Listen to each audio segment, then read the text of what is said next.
Assalamualaikum warahmatullahi wabarakatuh. Waalaikumsalam warahmatullahi wabarakatuh. Perkenalkan, nama saya Nisa Indriati, Prodi Pendidikan Pancasila dan Kewarganegaraan Universitas Jambi. Di sini saya akan mencoba mengaplikasikan tugas pendidikan nilai dan moral pada kehidupan nyatanya di masyarakat. Tema kita hari ini adalah tentang tanggung jawab. Sebelumnya saya mau menyampaikan cerita pengantar. Nih, misalnya cerita pertama itu ada seorang anak namanya Ibnu, 4 tahun. Dia berusia 4 tahun, mencuri korek api milik ayahnya. Lalu dia masuk ke kamar tidur sambil menorehkan korek api itu. Tanpa disadarinya, percikan api membakar kasurnya. Ibnu berusaha memadamkan api itu dengan cara menutupnya dengan selimut. Api tentu padam, pikir Ibnu. Anak itu keluar tanpa memberitahukan kejadian itu kepada orang tuanya. Api ternyata tidak padam, bahkan tak lama kemudian membesar sehingga timbullah kebakaran yang melalap rumahnya dan belasan rumah tetangganya. Menurut Reni, menurut Reni, dari kisah tadi, siapa yang harusnya bertanggung jawab? Seharusnya yang bertanggung jawab orang tuanya, karena Ibnu masih di bawah umur. Tetapi karena akibat kecerobohan oleh anaknya yang mengakibatkan banyak kerugian, jadi orang tuanya tidak sanggup untuk bertanggung jawab. Mengapa harus menuntut pertanggungjawaban demikian? Karena merugikan banyak orang. Mengapa mereka harus bertanggung jawab terhadap kesalahan yang itu sama sekali tidak mereka perbuat? Memang mereka tidak membakar rumah-rumah warga, tetapi akibat kecerobohan anaknya terjadilah kecelakaan tersebut. Bisakah misal nih rumah saya yang ikut kebakaran, terus saya menuntut pertanggungjawaban kepada mereka, bisa nggak? Bisa, tapi lihat juga sesuai kemampuan apakah mereka sanggup menjawab. Kalau seandainya mereka tidak sanggup, kita sebagai orang yang menjadi korban harus memberi waktu. Baiklah, kita masuk ke cerita yang kedua. Nih, dalam sebuah pesta, tiba-tiba masuk seseorang yang tidak waras dan berpakaian agak kumal. Setelah dekat di meja makan, orang tersebut mengambil sepotong daging sambil berkata, "Ayo para undangan, mari kita pesta besar-besaran. Ayo silahkan makan bersama." Karena melihat pakaiannya yang kotor, tentu saja tidak seorang pun dari pengunjung meresponnya. Mereka merasa tidak diperhatikan. Tiba-tiba orang itu marah dan menumpahkan semua makanan yang ada di depannya. Tumpahan makanan itu mengenai para undangan yang berada di sekitarnya. Sebagian ada matanya yang kecipratan cabai, bahkan ada 2 orang yang jadi cacat karena tersiram gulai panas. Nah, dari cerita itu tadi, pertanyaan yang sama, mengapa harus menuntut pertanggungjawaban demikian? Karena sama seperti cerita yang pertama, cerita yang kedua ini juga merugikan orang-orang sampai membuat mereka celaka. Siapa yang bertanggung jawab dari cerita tersebut? Karena pelaku yang berbuat tidak waras, jadi yang bertanggung jawab tuan rumah. atas peristiwa tersebut.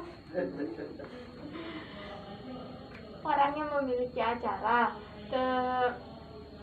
dan korbannya pun diharapkan memaklumi hal tersebut. Bisakah misalnya saya yang jadi orang gilanya gitu kan? Nah, terus Reni jadi pemilik acara. Nah, terus ada orang yang mengikuti acara tersebut meminta pertanggungjawaban kepada Reni, sedangkan saya kan orang tidak waras, saya tidak ngerti apa-apa. Reni akan bertanggung jawab atau enggak? Akan mencari keluarga orang gila tersebut dan mendiskusikannya bagaimana bertanggung jawabnya. Terus cerita yang ketiga nih, seekor kambing masuk lahan pembibitan Pak Martino. Nah, ibaratnya gini ya, seekor kambing masuk lahan pembibitan Reni lah gitu kan. Terus benih cabai yang telah disemai sebulan yang lalu habis dimakan kambing itu. Nah, menurut Reni, siapa yang harus bertanggung jawab? Yang harus bertanggung jawab ya pemilik kambingnya. Alasannya? Ya karena akibat kambingnya bibit-bibit cabai tersebut pada mati. Nah, mengapa harus menuntut pertanggungjawaban demikian? Karena merugikan. Mengapa mereka harus bertanggung jawab terhadap kesalahan yang sama sekali tidak mereka perbuat?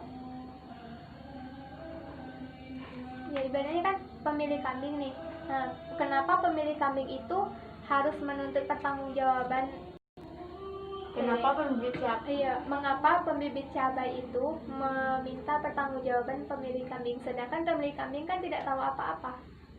Ya karena akibat kecerobohan pemilik kambing juga yang tidak mengurus kambing tersebut dengan benar sehingga kambing tersebut bisa masuk ke dalam pembibitan. Lalu kemudian kita masuk ke cerita yang keempat. Nih, seorang siswa SMA bernama Firman jajan di kantin sekolah tanpa disengaja sikutnya menyenggol gelas minumannya sendiri. Sewaktu ia menyelamatkan gelas itu, lagi-lagi tangannya menyentuh piring kue. Ia tak dapat menyelamatkan gelas itu. Gelas itu pecah berantakan dan ikut pula 3 potong kue jatuh ke tanah sehingga tidak layak lagi dimakan. Nah, menurut Reni yang harus bertanggung jawab dari cerita itu siapa? Ya yang harus bertanggung jawab yang menjatuhkan gelas dan dia yang menjatuhkan kue, si Timan.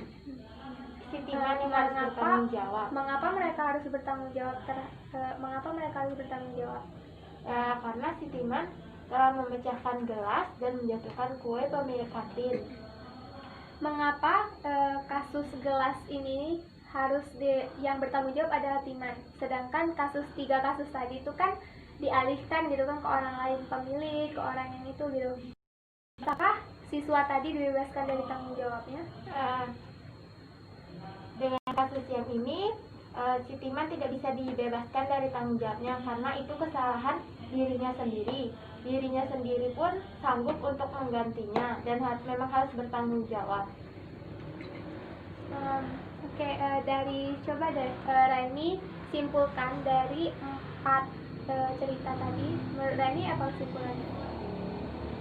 Dari keempat cerita itu yang dapat disimpulkan ya tidak semua peristiwa yang mengakibatkan kerugian atau kesalahan yang diperbuat oleh seseorang dapat tidak semua kesalahan dapat disuruh bertanggung jawab, tergantung situasi dan kondisinya. Menurut Reni, misal nih Reni jadi orang-orang tersebut, apakah Reni akan bertanggung jawab jika melakukan suatu kesalahan? Selagi masih sanggup untuk bertanggung jawab, sebisa mungkin akan bertanggung jawab. Baiklah, sekian pembelajaran hari ini. Saya tutup. Wassalamualaikum warahmatullahi wabarakatuh. Waalaikumsalam warahmatullahi wabarakatuh.